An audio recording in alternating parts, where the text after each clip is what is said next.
Hey, it's Matt Robeson, and this is our latest episode of Political Rehab, our mashup of PTI and The Daily Show.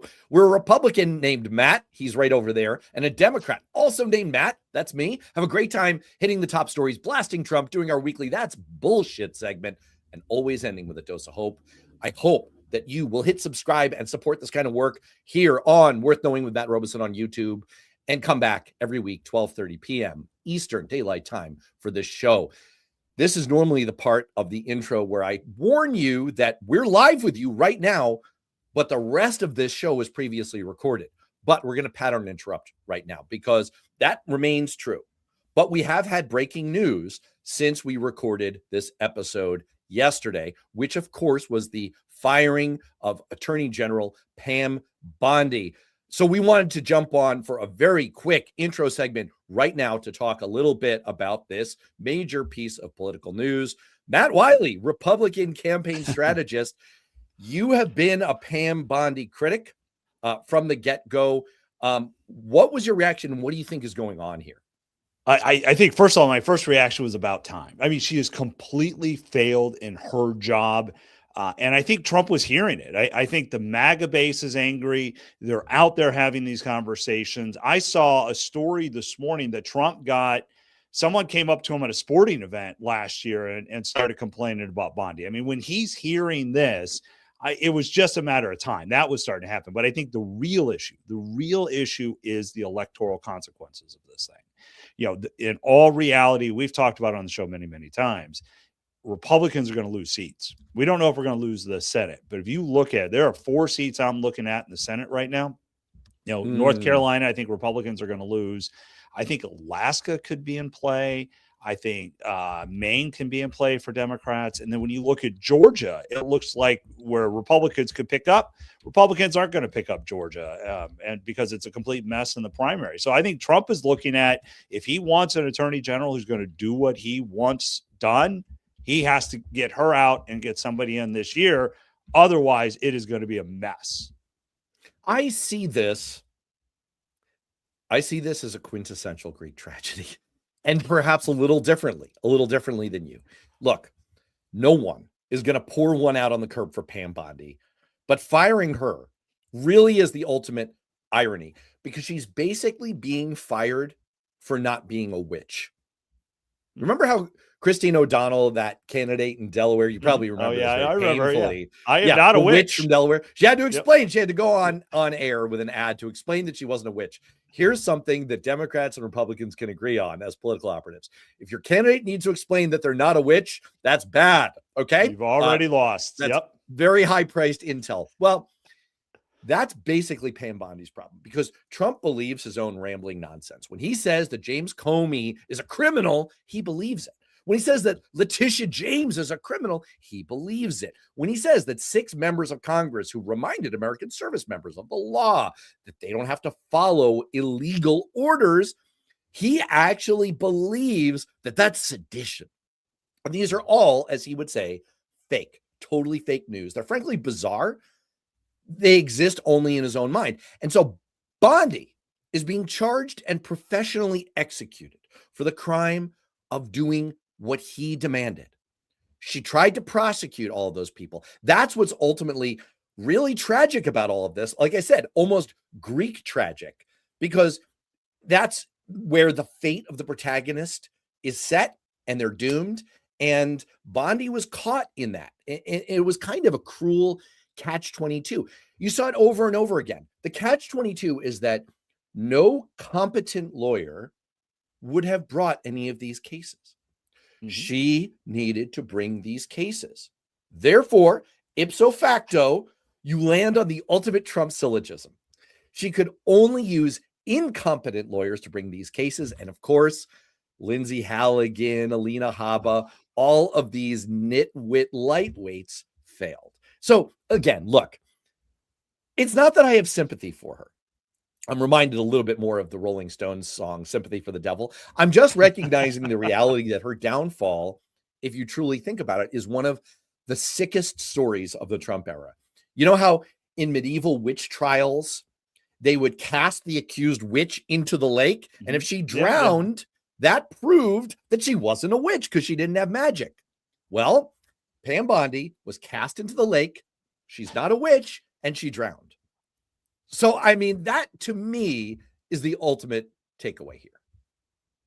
Yeah, look, don't forget he wanted Matt Gaetz, and Matt Gaetz was never going to get through. She was at least competent in what she could have done. Being a former attorney general, you can make a strong argument that, yeah, she could actually do this job. So I think in a way you are right here. It's she tried to do what Trump wanted and just got destroyed, but could not do exactly what Trump wanted. And so she's out. I mean, I think it's just a matter of time now before we see even more outsters. I'm hearing so many other people are on the chopping block. I think, really? Yeah, is that the Republican scuttlebutt right now? It's like, who's next? It's Game of Thrones time, baby. Oh yeah, the reigns of Castamere are playing at Republican headquarters. Look, I'll make one more point about this, which is I think the tell of all tells is that the acting attorney general, Todd Blanche, is who Trump is putting in here. He's Trump's former personal attorney. He was knee deep in all of the cases where Trump ultimately failed to acquit himself and is now a felon. He's seen in Republican and administration circles as the leading figure who's been executing what Trump wants at the Justice Department, kind of behind the scenes, behind Pam Bondi. And he's everything that Bondi tried to be, but on steroids. He's actually very close to Trump. She's sort of corrupt because she's a registered foreign agent who depends on Trump utterly for her financial and professional well-being. But he's actually a remora that feeds off of the Trump gullet, and he's actually corrupt. He owns, I just covered this on the live stream on Tuesday with Corey Johnson, the national political reporter for ProPublica. Todd Blanche owns up to $500,000 in crypto, and he's the key guy behind shutting down crypto enforcement at the Department of Justice. So look, my bottom line here is, make no mistake, we can criticize Pam Bondi. She's pretty terrible, but ultimately, everything that we hate about what Pam Bondi was doing was Trump. She was trying to do what he wanted, and everything that was risible about that is on Trump. He's trying to keep that exact same playbook going through Todd Blanche. And the final thing I'll say on it is, you know, if this is ultimately he fired her now because it was a PR problem, well, now he's played that card. So now what? Now who does he blame for the fact that ultimately all the terrible things that people hate that he was doing, these retribution campaign prosecutions and all of the Epstein file cover-up, he's running out of people to fire and scapegoat for that. You know, but let's not forget, he's still blaming Joe Biden for everything. So I don't think this kills that. Like, I think same reason you saw Markwayne Mullin come in as DHS, like you're just going to blame the other person forever. And now you're going to put in that person that's closer. You know, I think it's still probably Joe Biden's fault at the end of the day. And that's what we'll continue to hear. That excuse, it gets lamer and lamer and lamer. Well, all right. Look, I'm glad we could hit all of this. So now we have a very complete episode. And on that note, let's get to this episode. And like I usually warn, we are live with you right now, but the rest of this episode was previously recorded. So here we go. Strategists I've modeled voters. You would not believe the information we have on you. Democrats are pitching a shutout on the shutdowns. This is the most powerful surveillance tool ever created, and we're handing it to the executive branch. You've invited the MAGA vampire into your house, and it's rendered you powerless. This thing was actually a disaster. I think it probably hurt him more than helped him. The thinking inside the White House is they don't need to win the case. They're going to win by losing.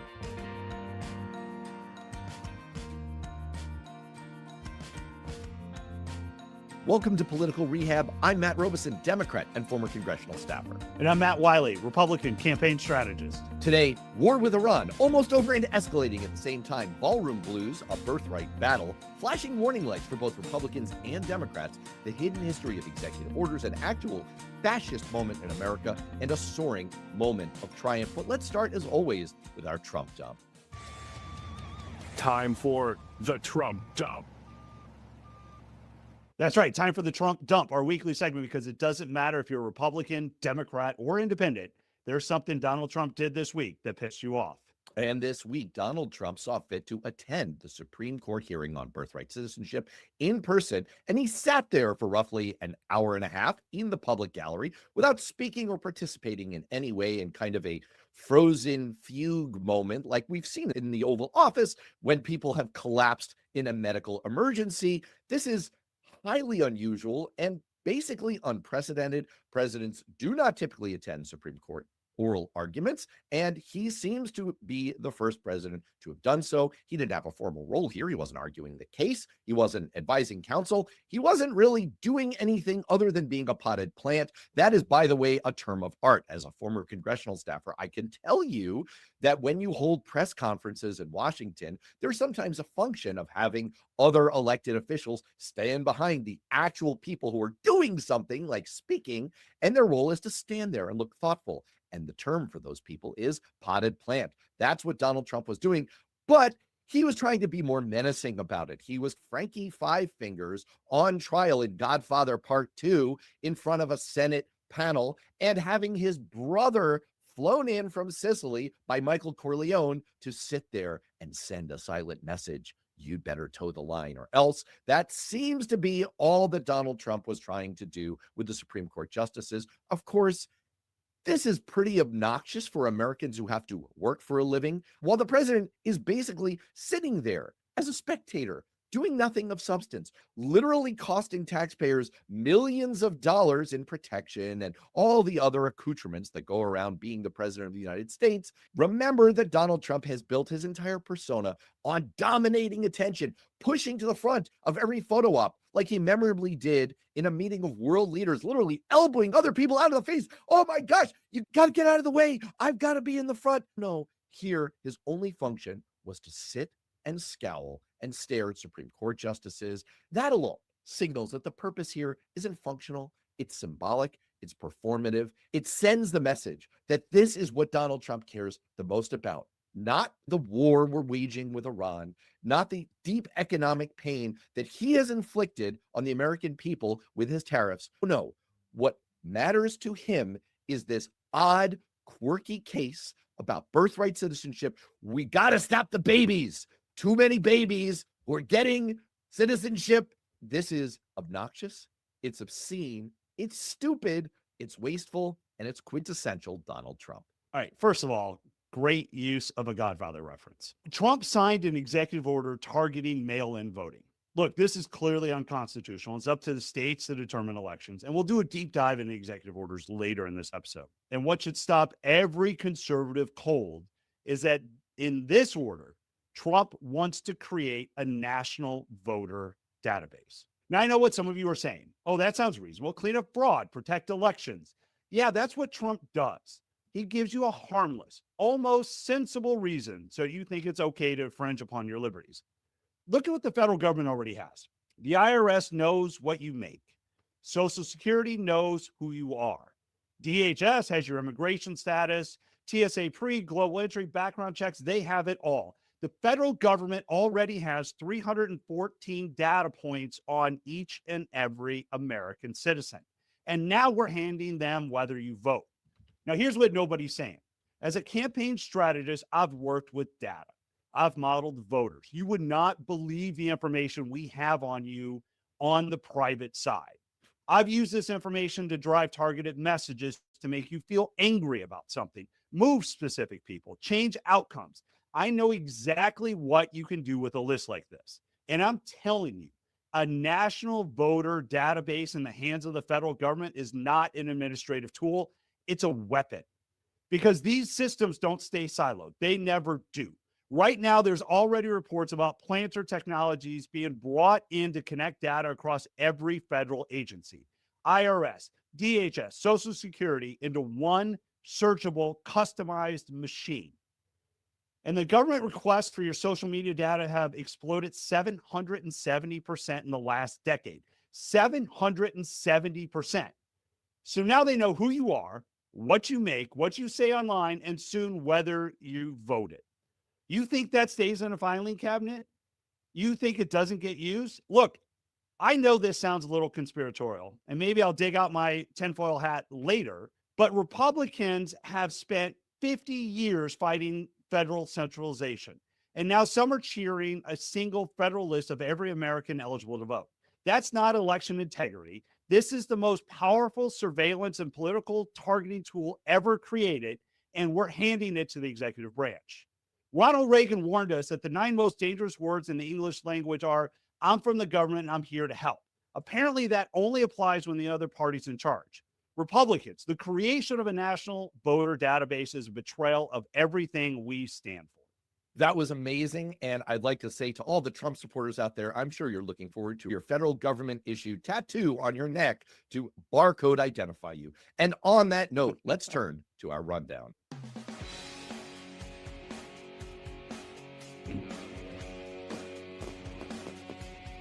This week saw one of the strangest primetime Oval Office addresses from a U.S. president ever. Donald Trump gave a weird, low-energy speech on Iran that made it seem like we're in the Schrodinger's cat of wars. It could both end in 2 to 3 weeks, or we could bomb Iran into the Stone Age. These are both things that Donald Trump said at the exact same time. I was left wondering, Matt, as a former staffer, a former political operative, you're a campaign consultant. We both are hands in on this. What was the point? Matt, what purpose was this speech supposed to serve? And did it do that? So this speech would have been amazing if it was 5 weeks ago when we started the war. But what we got was this regurgitated garbage, a bunch of sound bites that were absolutely meaningless. Look, I want to support this. Iran is a terrorist country. I wanted to hear from the president why we're doing this. What was the intelligence that showed a threat? But we still don't have those answers. I think this was one thing and one thing only. His poll numbers are in the toilet. The economy's on the brink of disaster. And Donald Trump thought he could talk his way out of this by going on prime time, hoping with all the war language that we use, this war porn that we talked about in earlier episodes, maybe bring back the young men who are leaving him in droves. This thing was actually a disaster. I think it probably hurt him more than helped him. I don't make a lot of sense of how this is going because I, quite frankly, would have advised something totally different.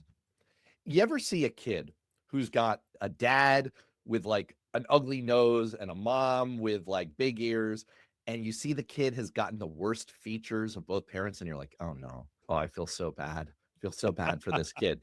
That's what this speech was. It was like the bizarre love child of a start of war speech and an end of war speech.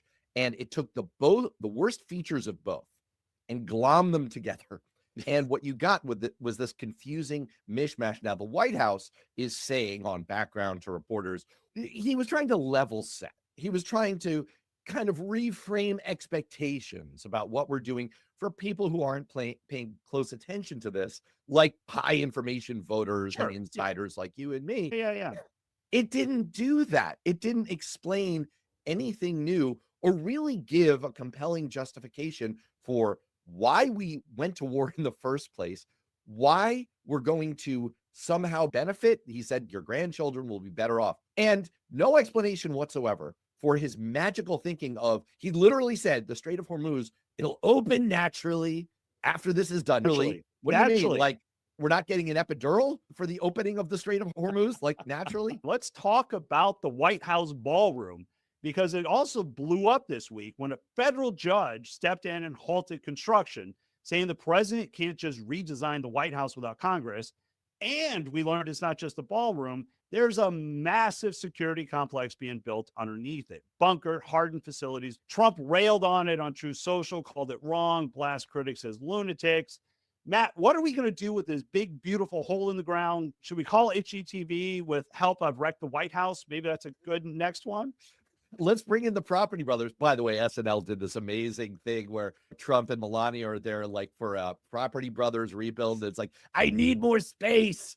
Yeah, this is essentially the Donald Trump experience, right? He thinks, he really truly believes in what the Project 2025 wackos have said, which is this unitary executive theory. Plain English of that is he can do whatever the hell he wants. That's what he truly believes. And a federal judge slapped him down, as judges have been doing. About 2/3 of cases that have gone into the court system have turned against Trump so far. And that's because we actually have a balance of powers. This is obnoxious. It's ridiculous. It's a waste of money. It's a boondoggle. It's a slap in the face to people who have to work for a living and don't want to see $400 million of their money go into, as you said, a hole in the ground. But it's emblematic of everything that Trump believes. I can go to war without congressional authorization. I can slap tariffs on you with no congressional justification. I can do whatever I want. Exactly. Look, maybe we need a ballroom. I don't have a problem with building a ballroom. What I have a problem with is you can't tear down the East Wing, subvert Congress, build a secret military bunker, claim you can do all with private funds. This is not your house. You have to go to Congress. And it's time for Republicans to stop looking the other way when Trump does things that are obviously illegal. That's the job of Republicans in Congress. That's the job of Democrats in Congress. And it's only right now the Supreme Court or the judiciary system that seems to be doing their job and holding him actually accountable. We have a hole. Maybe that's what we're going to do. We'll just put a swimming pool. Speaking of the judicial system slapping Trump back, we had a high stakes hearing at the Supreme Court that I alluded to in the Trump dump earlier this week, a hearing on Donald Trump's executive order intended to restrict birthright citizenship. It was actually a fascinating hearing to listen to. The justices were extremely skeptical, to say the least, but they did give a full hearing to the case that maybe the settled law on this, the interpretation of the 14th Amendment that we've had for over a century, maybe it was flawed. Matt, what should people be paying attention to? Republicans are out there trying to talk about the problems with birthright citizenship. And they're talking about, we have people coming into our country and there's this cottage industry. And before it was anchor babies, this is the conversations as they evolve. That's not the debate here. Birthright citizenship has been a common law practice since America's inception and a foundational principle since it was enshrined in the 14th Amendment. So the issue is not whether it's being abused or what's happening or the stupid arguments that Republicans are making to justify this dumbass executive order. The issue is it's the law. It's the Constitution. You can't change the Constitution with a stroke of a pen. If you want to change it, amend it. That's the process. And so I don't quite frankly care about what argument comes next, because the issue is really executive power, what they can do, what they can't do, and how Trump is trying to systematically just push past those barriers using some campaign issue that he just doesn't have the legal right to do. And that's why my speculation is, I think the court's going to throw this out. I think that's why Donald Trump stormed out after the first hour and a half of being there. And by the way, I could listen to this on TV down here in South Carolina. I didn't have to show up to hear those arguments. So it was a complete waste of his time going there. But I do think it gets kicked out because constitutionally, he just can't do it. My cynical / realistic political operative brain says this is one of those where they're going to win by losing. The thinking inside the White House is they don't need to win the case. They need to have the argument. They need the attention drawn on to the one issue that they feel is at least a draw. This is still an issue that is highly polarizing and resonates with their base. And as long as people like you and me are talking about immigration, birthright citizenship, it's on ground that's much better for them than every other issue we could be talking about. So they could lose this case. They'll still see it as a political win. That's 100% correct. And I think you nailed it. A lot of polls have come out over the last week. And I think part of it, that's why we're talking about with the primetime address, Trump's numbers are plummeting. Trump is almost more than 20 points underwater in approval. That is historically bad territory. But Democrats are not up 20. They may be up 4 or 5 points in a generic ballot. Things are just not lining up. Voters are this unhappy. Why is it not showing up more clearly in the race? Matt, what do you make of what's going on here? What we're looking at here is a gap between Trump being about 20 points underwater and the generic ballot showing Democrats up. I'm going to do the meme that's now dead among the kids, 6 or 7 points. Being up 6 or 7 points on the generic ballot is pretty good. That's very close to the +8 territory the Democrats occupied in 2018 when they had an absolute blue wave landslide in the midterm elections. So it's not bad, but the question is, why are you not seeing like a 1-to-1? Trump and the Republicans are losing all these voters. Why aren't the Democrats gaining all these voters? I will say that there are some technical things going on here with who you're polling in each of these. That accounts for some of it. Some of it accounts for the fact that it's really hard when you're a political party that doesn't hold the presidency, doesn't hold majorities in either chamber of Congress to remake your brand. Shoot, it's hard to remake your brand just not holding the presidency. The reality for Democrats is that their brand is deeply underwater as a party, and they're not going to fix that until they embody their brand in a presidential standard bearer, until there's a nominee who kind of stands for what the Democratic Party is supposed to be. Voters are going to not update their view of the Democratic Party. That's the issue going on that the polling is picking up. I will say, though, that there was news this week that Trump and therefore Mike Johnson have flip-flopped on the Senate compromise to end the Department of Homeland Security shutdown. And the fact that they've caved to Democrats' demands means that Democrats are pitching a shutout on the shutdowns. That's 2 shutdowns that they've won politically. I think it's fair to say that Democrats are doing what they can do. They're controlling what they can control. Do they make mistakes? Sure. Are they being perfect? Definitely not. But they have racked up some wins here, and that is significant.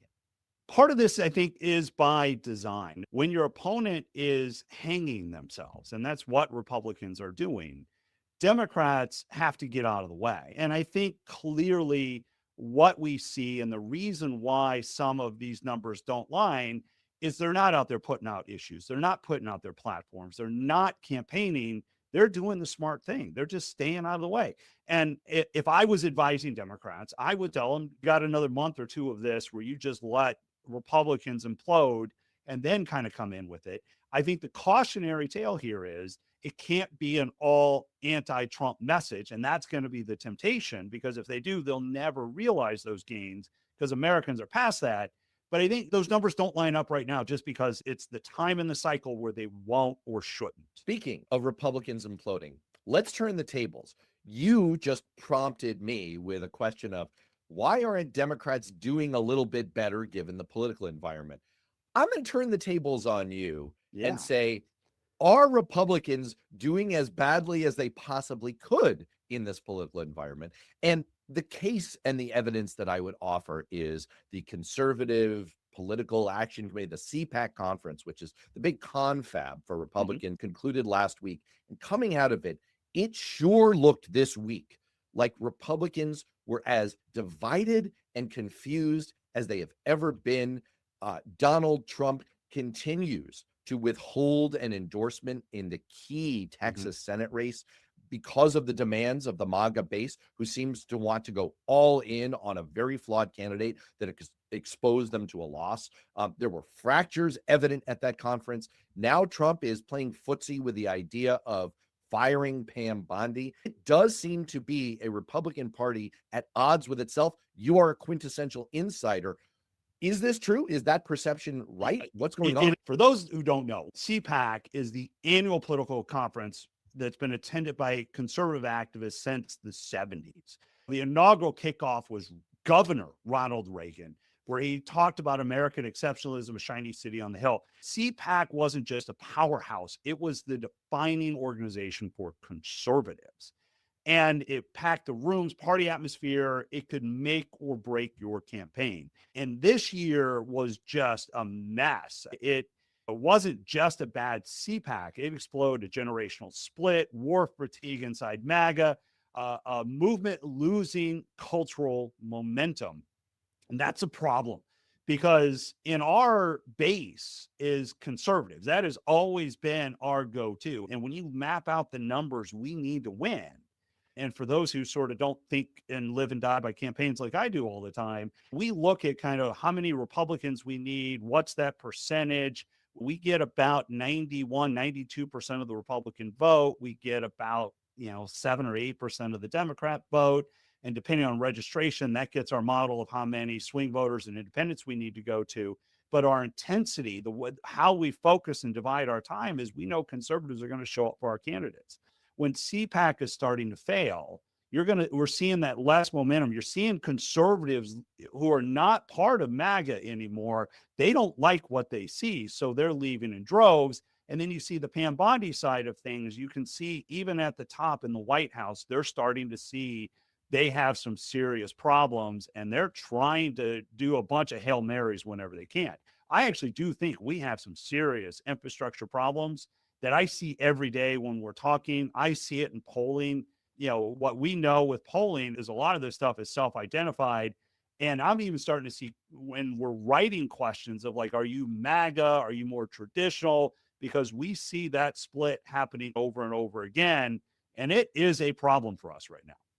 If I could just build on that for a second, because yeah. I know we're over our rundown segment time, but this is just too interesting to leave alone.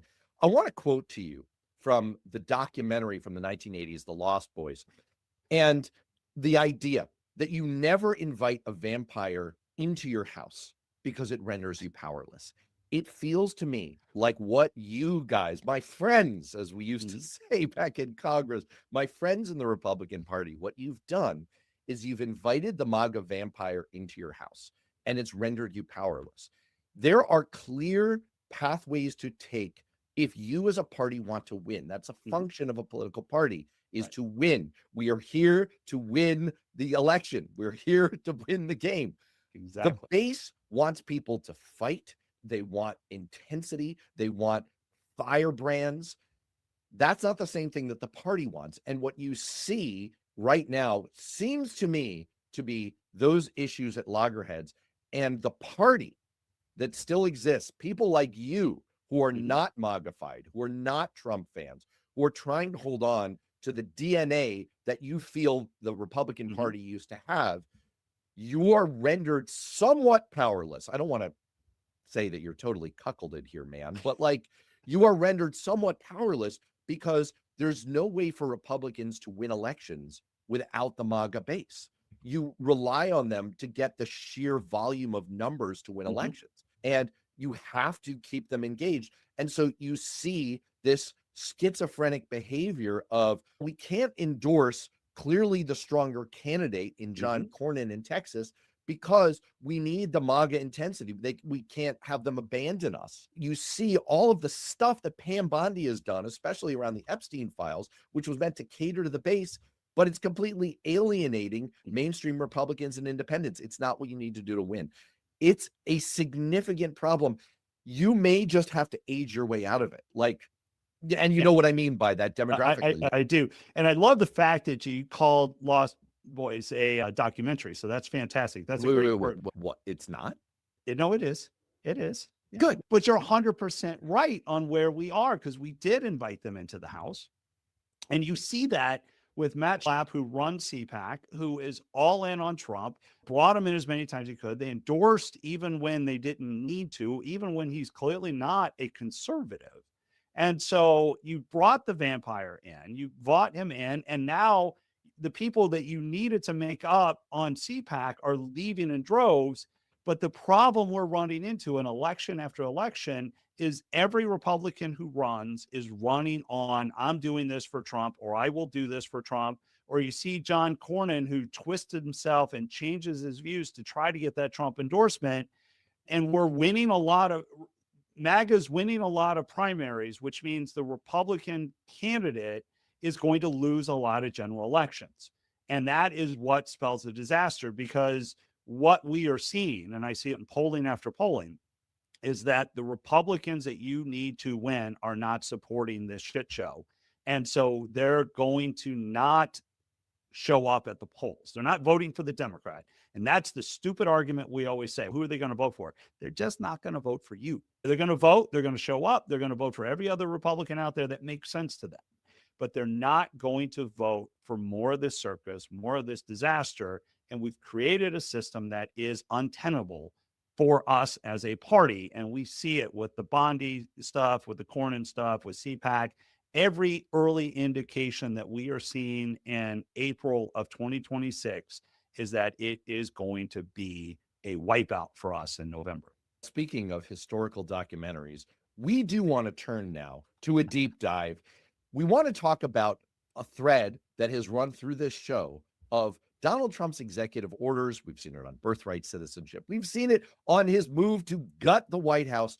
And it made us wonder, where did all this come from? And how did we end up in this very odd place on this very obscure, weird presidential power? Matt GPT, I have a question.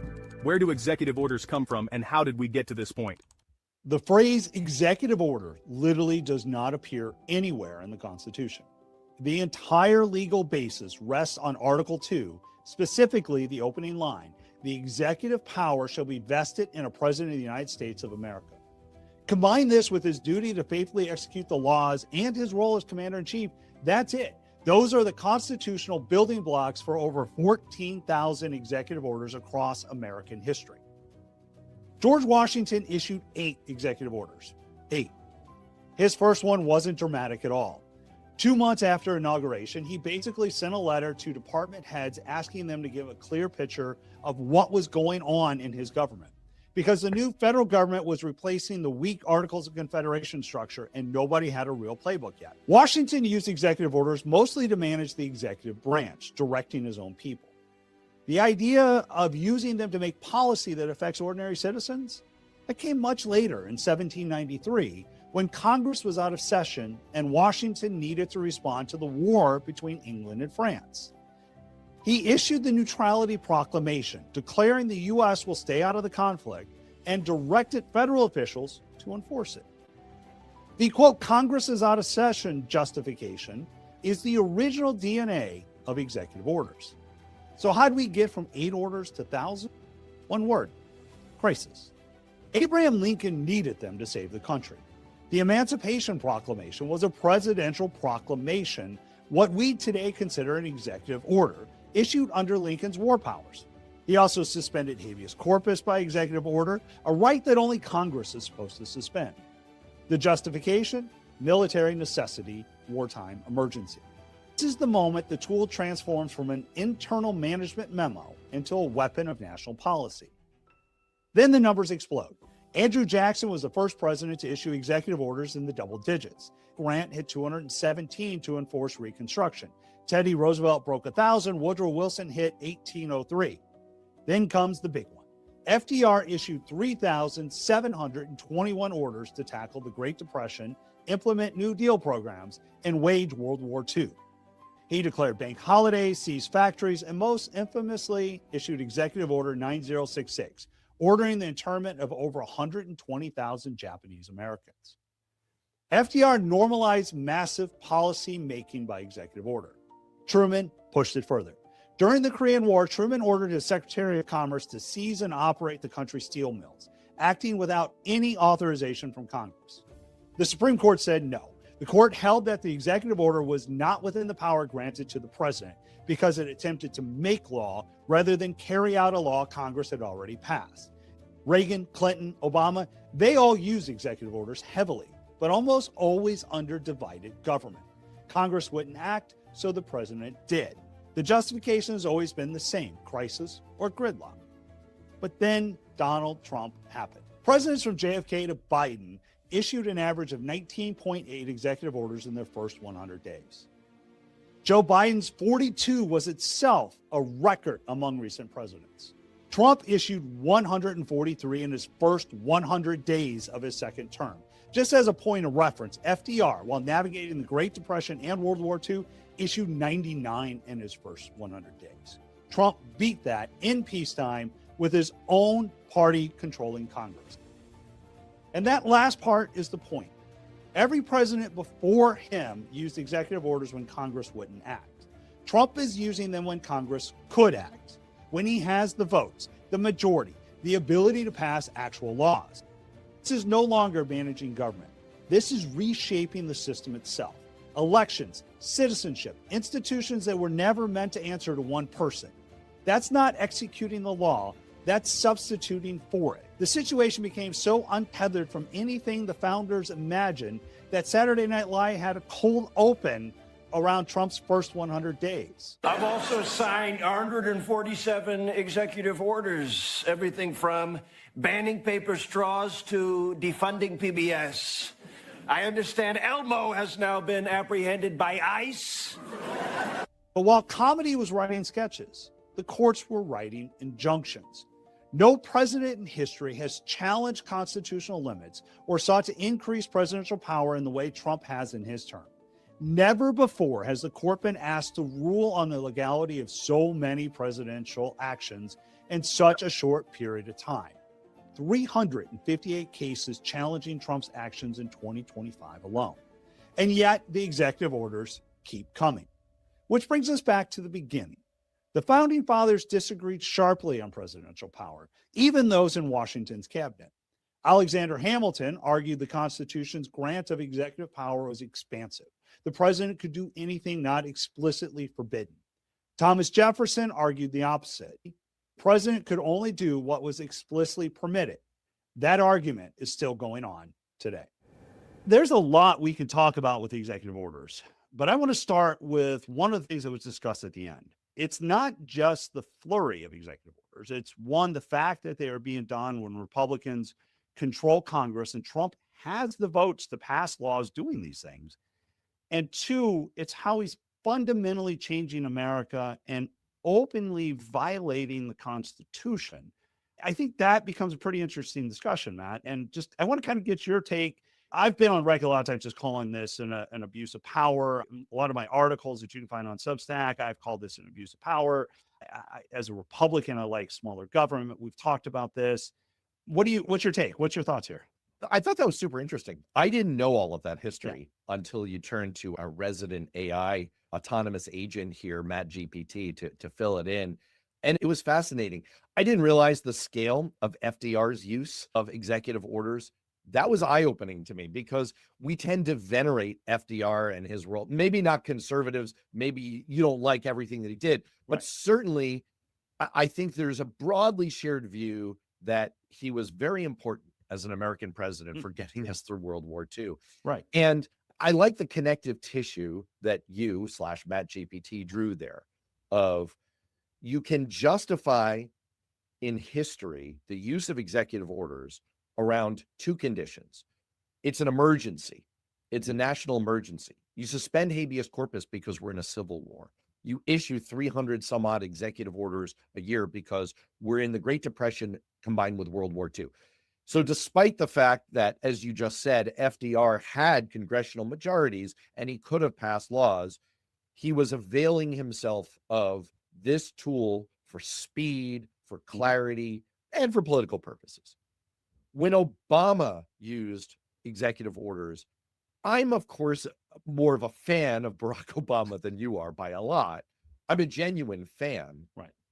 But I did have misgivings about his use of executive orders. I could justify it because you had a completely recalcitrant Congress with the majority leader of the Senate, Republican Mitch McConnell, saying that his job was to make Obama a one-term president. You have the leader of a co-equal branch of government saying, this is like the Seinfeld reasoning. If you're for it, I'm against it. Then you really don't have a functioning government. And the way Obama put it was, I'm going to use the power of my phone and the power of my pen. I'm going to do what I can do. I don't think, for the most part, that Obama was trying to test the limits of the Constitution in the way that Trump is. I think from a Republican standpoint, it may have been excessive. He should not have issued these executive orders, but they were not an obnoxious affront to the Constitution and a clear constitutional power grab like we're seeing with Trump now. And the final thing I'll say is, I think, like I said earlier in the show, what you see with Trump over and over again is we know he's a pathological narcissist, right? We know that he truly believes in the unitary executive. He believes that he has these powers. Constitution be damned. Mhm. He thinks that he can literally do whatever he wants. He said that. He says that's what the Constitution says. I can do what I want. And so when he issues these executive orders, it's partly politics, like this birthright citizenship, which was clearly I just want to be talked about on this issue. I Right. just want the conversation to focus here because that's better political ground for me, mixed with a certain amount of fascist hubris, I guess, like a certain amount of he just thinks he can do whatever he wants and get away with it, which is a view shared by serial killers. He's pretty sick, and now he's infected our entire country with his sickness. And what you said, and I want to pick up on that a little bit. Yes, when Obama did this, Republicans went ballistic and screamed about it. And look, I was part of that choir doing it. I was advising candidates, this is the right move to do. Right. And it fit in a central piece of what we feel like as Republicans about centralized government and the power of the executive. And the problem I have right now is kind of twofold. It's one, my party, who should be and who did scream, is now such cowards that they will not hold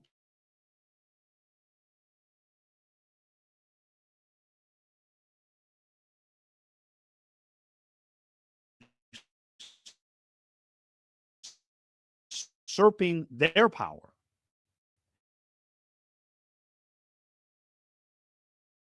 Executive orders on a policy issue. And we can argue all day if it's the right policy, the wrong policy, or whether or not he should have or shouldn't have. Obama never tried to change the Constitution. And Trump, on several occasions, has tried to change the Constitution. And there's a lot of pieces to that. As a Republican, as a conservative, that also gets into what the Democrats may do when they get power. That's a big problem. But the bigger issue is it is not the way our system of government works. It is not why we survived 250 years. And it's untenable to continue that. And can I just pick up on Of that course, for a yeah. second? Because in my career, I never worked for the executive branch. I'm an Article 1 guy, not an Article 2 guy. I work exclusively for Congress. Remember that Congress is Article 1. The Mhm. executive is Article 2. There's a reason for that. There's a Yep. reason that the legislative branch has primacy in the Constitution because this is ultimately the layer of representation that's closest to the people in a federal system, right? I mean, at the federal level, not states. But that's important to note. You're 100% correct. Right. And so the abrogation of responsibility and duty falls on the Congress. I am not absolving Donald Trump of blame, but you could see how presidents would be confused when Congress after Congress over the last 100 years have been determined to hand away their power and their constitutional birthright for a mess of pot. And you've seen it going back to the 40s, the 30s, when Lyndon Johnson was the Senate Majority Leader. I'm not saying that the Congress at that time was more functional and better necessarily.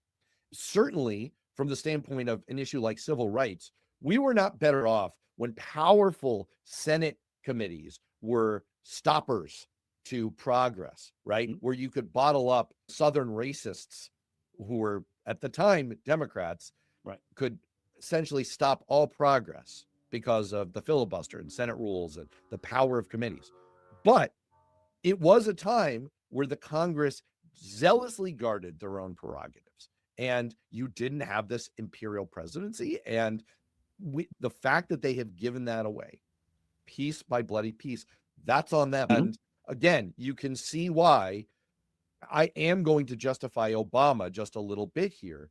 You can see why, if you have a Congress that has handed power away and the president after president has been all too happy to take it, and you could see why that would be confusing to presidents to say, you've got this power, might as well exercise it. And in the case of Obama, when you have a recalcitrant Congress, when you have a dysfunctional Congress, when you have an oppositional, politically motivated Congress that's just trying to gum you up to win the next election, doesn't give a shit about the welfare of the country, then you can see why the temptation would be there to go to the executive order tool. But there's no justification for what Trump is doing. Yeah, agreed. It's look, what Trump is doing is an absolute abuse of power. It is, and Republicans want to say Obama did it, Biden did it. That's not the same thing. We have the House, we have the Senate. I wrote foolishly at the time when Trump was elected and Republicans were elected to House and Senate, that this could be the era where we usher in a new era of conservatism, that we controlled everything, that we did things, that with the House and Senate, we could have actually passed laws. Trump just doesn't seem to care about it. He has no interest in it. Mike Johnson has no interest in it. And as a result, we're in this spot today that I don't want to overuse and say we have a constitutional crisis, but we're at this spot today where we are challenging the Constitution with a stroke of a pen. And it wasn't that long ago that Republicans would have been storming Washington to make that stop. It was actually not that long ago that Republicans were storming Washington. And on that note, and speaking of abuses of power, that was low. That was low. Walked right into it. I do. As the words were coming out. You set yourself up for that. If you're going to alley, I'm definitely my mouth. Yep. Yeah. All right. Speaking of abuses of power, let's get to this week's That's Bullshit. Bullshit. Bullshit. Bullshit. Bullshit. A bullshit? A federal judge just issued a ruling that left many in America shocked. The University of Pennsylvania has to turn over a list of members of the school's Jewish community to the federal government. This is scary. There are obvious echoes of Nazi Germany, and there is definitely something bad going on here. This is bullshit, but the real bullshit isn't what most people were talking about. So here's what happened. The Equal Employment Opportunity Commission, or the EEOC, has been investigating whether the Ivy League school has had a hostile work environment for Jewish employees. The EEOC subpoenaed the school in order to find names, phone numbers, mailing addresses of members of Penn's Jewish community. And obviously, this makes people extremely nervous. It is important to understand the resonance of collecting names and personal information of Jews and identifying them as Jews and having the government collect that information. It's a slippery slope. Giving too much power to the government can lead to future governments or bad actors using that information. I want to be clear that I totally get why people feel this way. As a Jewish person, I feel it too. As the kids would say, this is creepy AF. But at the same time, let's be clear about what this ruling is not. And one thing it is not is Nazi Germany all over again. It is actually routine for the Equal Employment Opportunity Commission to seek names and contact information for potential victims and witnesses during an investigation. And courts have repeatedly allowed them to access even sensitive information. Again, I get the echo, but it's definitely a far cry from the Germany of 90 years ago. It's not even this. Why aren't there any Jews on the show? There are a lot of Jewish people on the show, including you. Wow. In other news, local wet blanket Colin Jost is keeping track of the amount of Jews at SNL. He's making a list and he's checking it twice. The other thing this is not is totally groundless. It pains me to say this because virtually everything the Trump administration does has a corrupt motivation behind it, but it is true that there was a serious increase in anti-Semitism on college campuses at the start of the war between Israel and Hamas that very much included the University of Pennsylvania. In recent weeks, reports of threats and violence against the Jewish community have increased on campus. The Anti-Defamation League says in the past 2 months, there have been more than 2,000 reports of anti-Semitic behavior locally. That's 4 times higher than the number that they experienced this time last year. My brothers don't even feel comfortable walking outside of our house wearing their kippahs. After the president of the university tried to lawyer her way around an answer to what should have been a fairly straightforward question. Calling for the genocide of Jews, does that constitute bullying or harassment? It is a context-dependent decision. She had to resign. The bottom line is, this didn't come totally out of nowhere. The bullshit is why this investigation is happening in the first place. Because what's really going on here is a performative campaign to target elite universities as part of Donald Trump's campaign promise to go after DEI and really any institutions that he could label as elite or liberal. That's why the Trump administration has been using this tool of the EEOC and workplace discrimination investigations to go after universities and using other tools like freezing research funding. It's all just about going after his enemies, and it's mostly worked. Most of the targeted universities have decided to settle rather than drag out lawsuits for years, and that's included Cornell, Brown, Northwestern, and Columbia. Although, in the case of his attack on the University of California system, a federal judge slapped the administration. Remember that massive funding freeze impacting more than $580 million in UCLA science research grants? A federal judge says that money has to be restored. Because it was so obvious that this was just a politically motivated attack aimed at bringing universities to their knees. The point is, the Trump administration is using actual incidents of anti-Semitism as a pretext for what they really want to do for political reasons, which is fight the culture war and tell their MAGA base that they're going after woke elites.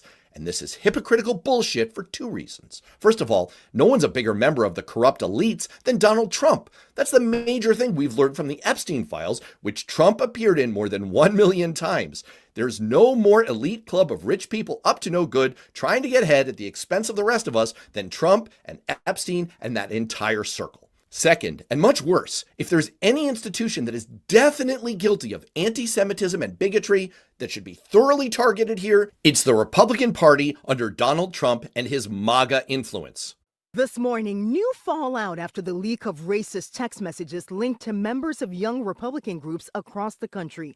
The website Politico says it obtained 7 months' worth of messages from a group chat in which racist and anti-Semitic slurs were used more than 250 times. At least 8 of the 11 participants in the group chat are between 24 and 34 years old and include a state senator from Vermont and a federal official. While the Young Republicans is a separate incorporated political entity, it coordinates campaign activity with a Republican National Committee, and there's constant flow back and forth of people and media and messaging. These people are all in bed with each other. Donald Trump himself had dinner with Nazi apologist Nick Fuentes. How do you think the Jews working for the Young Republicans feel?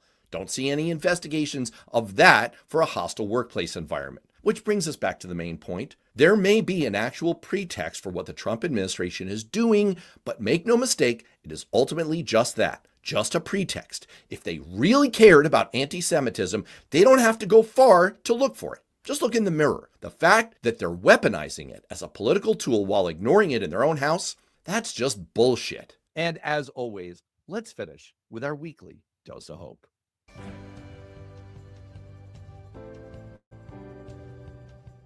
I chose TMZ. Yes, TMZ, the outlet that made its name by stalking Britney Spears outside Starbucks, where you can find Tiger Woods' mugshot and an arrest report, and exactly what Lindsay Lohan was wearing when she stumbled out of a club at 3 a.m. That TMZ is now covering Congress, and it's kind of working. TMZ has been slamming lawmakers for skipping town as the partial government shutdown stretches into its 7th week. And it's not just covering it. They're paparazziing it. They put out a call to their audience. If you see a member of Congress on vacation, send us photos, and people delivered. Lindsey Graham, my United States Senator here in South Carolina, got caught at Disney World. Not just at Disney World, he was photographed strolling through the Tangled area of the Magic Kingdom carrying a bubble wand. Who knew Lindsey Graham was a Disney adult? 30 House members got spotted touring Edinburgh Castle in Scotland. A Rhode Island congressman announced a Real Housewives watch party with specialty cocktails and door prizes while TSA workers were missing paychecks. And TMZ ran all of it. Now, why did TMZ do this? Let's not be naive. Harvey Levin said it himself. After interviewing a TSA worker who wasn't getting paid, he wanted to use their platform to show how Congress has betrayed people. Now, that's sweet.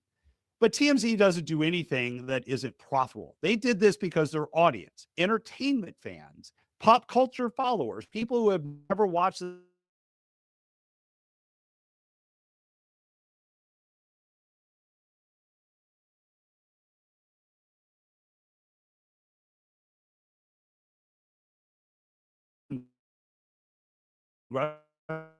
congressional accountability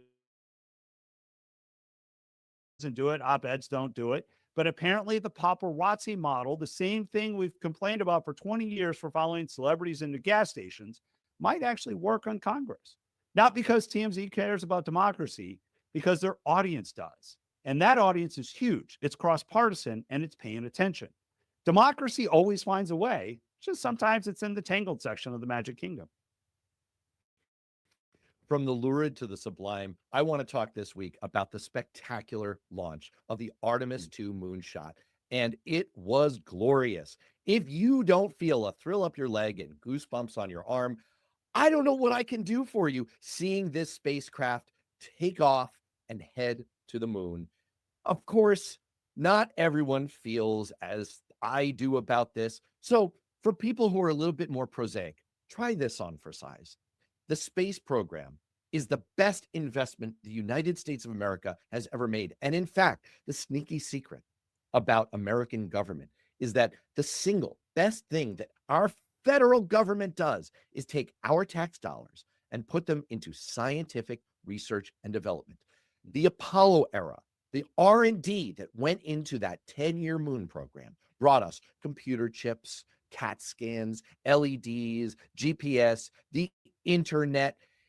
The government-funded science that came out of that effort has produced countless major private sector innovation spillovers that have led to the modern world around us, each part of our economy, the prosperity that we share in the United States of America. It all comes out of the investments that our grandparents made when they paid their taxes. And you see it everywhere that federal science touches. The Human Genome Project had an economic return of 141 to 1. A third of the patents that private sector companies file come from federally funded research. But of course, this isn't just about space. It's about the next generation of energy systems, advanced materials, communications and computing, life support and biotech. And it's also about hope. It's a rare bipartisan alignment opportunity, competitiveness and innovation and taking on China. The space program sits at the intersection, but most important, it's about inspiration. It's about a signal to the world that the US is back, that we're reinvesting in the kind of science and the kind of enterprise that built the country that we live in. And this is a refreshing dose of thinking about a different mindset from the past that could be our future. And that is my dose of hope. And on that hopeful note, for Matt, I'm Matt. We'll see you next time.